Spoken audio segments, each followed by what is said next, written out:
Bonjour! Alors me revoilà de retour après une semaine et demie d'absence.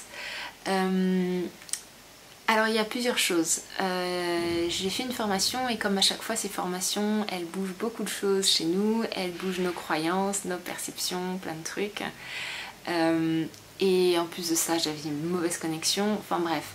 Heureusement, je vous ai parlé d'un livre, Lean Up Startup, que je vous recommande toujours, où je vous parlais de lancer un produit et ensuite d'affiner par rapport au feedback que vous avez. Donc moi, j'ai eu des feedbacks et par rapport à ces feedbacks-là, je préfère diminuer un petit peu la quantité de mes vidéos, mais aller vers quelque chose de plus qualitatif de manière générale. Donc je vais faire une vidéo par semaine à partir de maintenant et je vais prendre plus de temps pour faire du texte par rapport au blog et pour peut-être vous donner aussi plus d'informations. Voilà. Par rapport à ce que j'ai vécu la semaine dernière, je voulais vous parler de la vulnérabilité et du pouvoir de la vulnérabilité de manière générale. Alors il y a beaucoup de croyances par rapport à ça. On pense souvent que être vulnérable, c'est être faible, ou être vulnérable, c'est se mettre en position de danger, ou enfin, il y a tout un tas de croyances dans ce style-là. Et moi, je voulais vous parler de la puissance de la vulnérabilité et qu'est-ce que ça apporte, en fait, d'être authentique et de se permettre juste d'être soi. Je sais pas si vous avez remarqué dans les films, on adore, tu sais, à la fin, quand il y a les bêtisiers, quand les acteurs ont mal fait un truc et qui rigolent. Et en fait, pourquoi on aime ça? Pourquoi on aime les voir se planter? Pourquoi on aime les voir être naturels au final? Tout simplement parce que ce sont des moments d'authenticité, ce sont des moments où ils sont eux-mêmes, ce sont des moments où ils paraissent humains, où ils paraissent comme nous en fait au final. Et je fais un petit parallèle avec la vie de manière générale. Plus vous serez authentique avec vous-même, plus vous montrerez vos émotions, plus vous vous montrerez tel que vous êtes sans jouer de jeu, plus votre relation avec les autres, plus votre connexion avec les autres sera meilleure. Votre communication sera beaucoup mieux. Pourquoi? Tout simplement parce que tant qu'on est dans un jeu, on est dans de la manipulation. Donc on n'est pas nous-mêmes. Par contre, à partir du moment où on te montre tel qu'on est, et à partir du moment où on dit, voilà, moi je vis ça, et j'ai ça, et j'ai ça, il y a tout un truc qui se met en place. Il y a tout un tas de personnes dont tu n'avais pas pensé qui en fait sont aptes à être présentes pour toi. Il y a tout un tas de personnes auxquelles tu pensais qu'ils seraient là, qui ne sont pas là. Et surtout, il y a une relation avec l'autre qui parle plus de là, mais qui part de là. Il y a vraiment une connexion à l'autre qui est beaucoup plus profonde et qui est beaucoup plus humaine et pour le coup qui est beaucoup plus honnête. Et j'ai remarqué, ça fait un moment que je teste ça, et plus je descends, plus je vais vers cette vulnérabilité, plus j'ose être moi-même, et en fait moi j'ai de peur. Pourquoi? Tout simplement parce qu'à partir du moment où on s'autorise à être soi-même, on autorise l'autre en face à être authentique, à lui aussi aller dans sa vulnérabilité. Plus tu vas jouer un rôle, plus tu vas être dans de la manipulation, plus l'autre va être dans la défensive. On sent bien des gens qui sont malhonnêtes, ou des gens qui sont honnêtes, ou des gens qui sont bienveillants.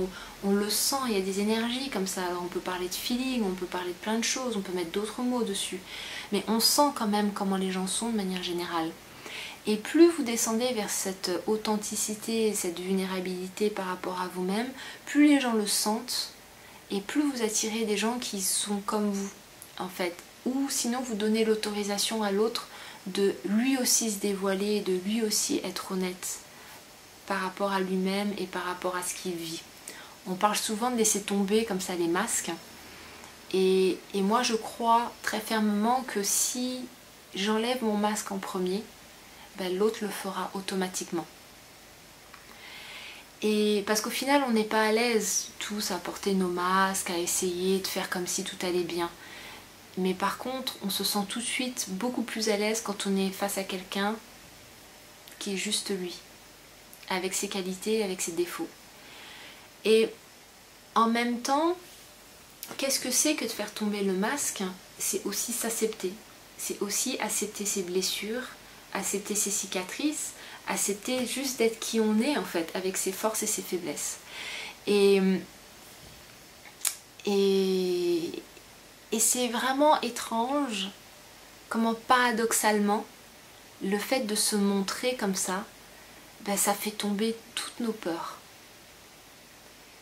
Vraiment, ça fait tomber toutes nos peurs parce qu'au final, qu'est-ce qui peut nous arriver? C'est une véritable question. Qu'est-ce qui peut nous arriver? Il peut nous arriver quelque chose de mal, l'autre peut nous faire quelque chose de mal à condition qu'on lui donne l'autorisation.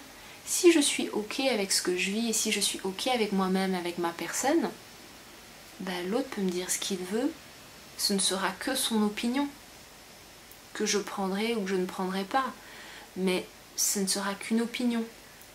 Si par contre l'autre m'insulte d'imbécile et que moi je me retourne en disant oui, ben, entre guillemets c'est moi qui lui donne l'autorisation de m'insulter. Donc il y a vraiment, pour moi c'est d'abord une acceptation, c'est d'abord montrer que je suis, si je me montre telle que je suis, c'est parce que je suis ok avec moi-même. Si je me montre dans ma situation actuelle et que bah, c'est pas parfait et tout ça, de toute façon, qu'est-ce qui est parfait? Moi je connais pas une personne qui vit une relation parfaite ou qui a une famille parfaite ou qui a vécu un passé parfait. Le passé que vous avez eu fait la personne que vous êtes actuellement. Point final. Et ce n'est que du passé. Et c'est intéressant de pouvoir donc accepter ce passé et pouvoir accepter tout ce qu'on a vécu pour finalement pouvoir être pleinement soi dans le présent. C'est pas plus compliqué que ça. Donc voilà, c'était une petite vidéo comme ça. Alors, il y a des gens qui iront dans mon sens, d'autres qui diront que c'est trop spirituel. C'est vrai qu'il y a une petite touche de spiritualité là dans ce que je vous dis aujourd'hui. Quoique non, parce que je vois bien avec mes formations, que ce soit de la PNL, de l'hypnose ou même le coach, on se synchronise beaucoup à l'autre. Et si on ne travaille pas sur soi, si on n'est pas capable en tant qu'accompagnant d'aller dans sa propre vulnérabilité et d'être honnête avec soi-même, pourquoi on demanderait à l'autre de l'être? C'est intéressant aussi comme question. Donc c'est vraiment, c'est quelque chose qui me tient assez à cœur. Donc je voulais vous partager aujourd'hui. Et voilà. N'hésitez pas à me dire vous comment vous la vivez de manière générale, comment vous vivez tout ça avec vos proches, avec vos collègues ou autres.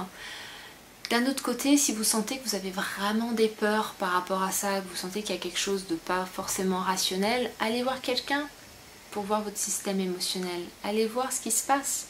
Il y a maintenant des hypnothérapeutes, il y a maintenant des coachs formés à la PNL ou autres, il y a des psychologues qui sont formés à tout ce qui est EMDR et tout ça. Et allez voir, parce que on est censé pouvoir se montrer tel qu'on est. Si on a besoin de jouer un rôle, c'est qu'il y a quelque chose qui n'est pas fixé, il y a quelque chose qui n'est pas ok. Donc voilà. C'était ce que je voulais partager aujourd'hui. Je vous remercie. N'hésitez pas à mettre un commentaire et à me dire vous ce que vous en pensez de la vulnérabilité de manière générale. Et puis je vous remercie et puis je vous souhaite une très très bonne soirée et puis à très bientôt. Merci.